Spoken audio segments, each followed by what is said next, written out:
Yo. Yo.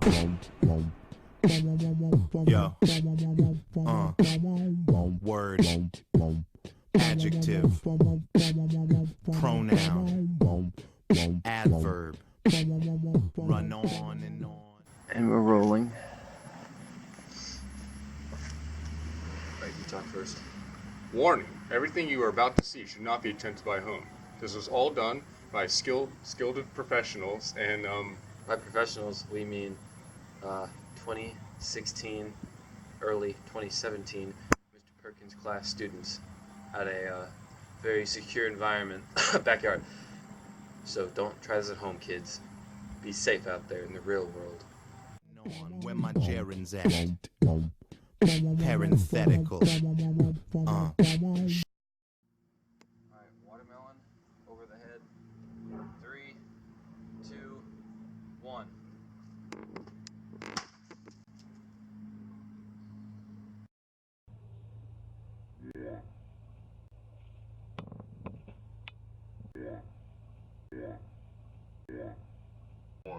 One.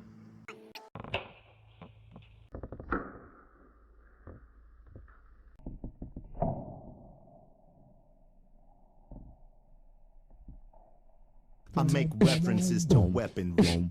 Ancient or new, I wear bulletproof vests for no apparent reason other than to create a. hey y'all, this is South of the Dixie Mathematicas, and I'm your host today, William Robert Joseph Earnhardt Jr. III, but most people just call me Bill Bob Joe. Today we will calculate the projectile motion of a thrown watermelon. Here is that point where the watermelon leaves this skinny looking fella, his hands, and begins its arc. Malfunction, abort. Here is where the watermelon leaves this skinny looking dude's hands and begins its arc. Rises up over this pasty looking common dude, and it comes down over here as determined by gravity. Sir Isaac Newton discovered gravity way long time ago when the apple fell and gave him a concussion. Now we measured the distance between these 2 points to be 2.64 meters. We used them socialist European units. Despite my love for standard American, they are indeed easier. 2.64 meters. And we determined the time in which it was in the air to be 1.1 seconds. So now using these two units, we can find the height of the watermelon, we can find the force at which the watermelon was thrown, we can find the angle at which the watermelon was thrown. First determine the height along this comma's nose. And it peaks up there somewhere, don't exactly know where. With the formula, x of f is equal 1/2 of the acceleration times the time squared. We plug in the units, 9.8 for acceleration and 0.55 squared for the time, and we get this to be 1.5 meters. And we found this just by dividing 2 and 2, and we get 1.3 units. Gotta use some significant figures. Them significant figures will mess you up. Alright, so now we can find the constant velocity at the bottom simply by dividing the meters by the time, and that is when we get 2.4 meters per second. And to find the height, we have to use this fancy looking formula.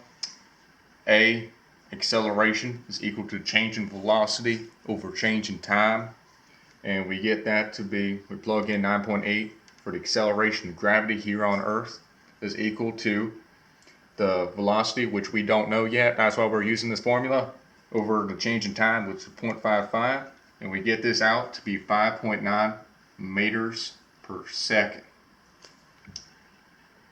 Now using these two values, we can determine the angle here by using inverse tangent. Tan is another word for dark skinnedness. So we take the inverse tangent of 5.9 meters per second over 2.4 meters per second, and we get that to be 66 degrees. So now using this trigonometry, we can find the force of which this watermelon was thrown by taking the original sin of 66 as equal to the opposite over the hypotenuse, as the great chief Sokotoa figured out some time ago, probably after he finished fighting Isaac Newton. So now we take 5.9 divided by the sin of 66, and we get this to be 6.4 meters per second. Now it's time to go get some fried chicken. See y'all. Stop filming me, boy. Here's a list of the calculations, just in case you missed one of them. And I'll be damned if any one of them is less solid than Stonewall Jackson during the War of Northern Aggression. Oh my God. Hey Ma! Did you get Taco Bell? I want some quesadillas.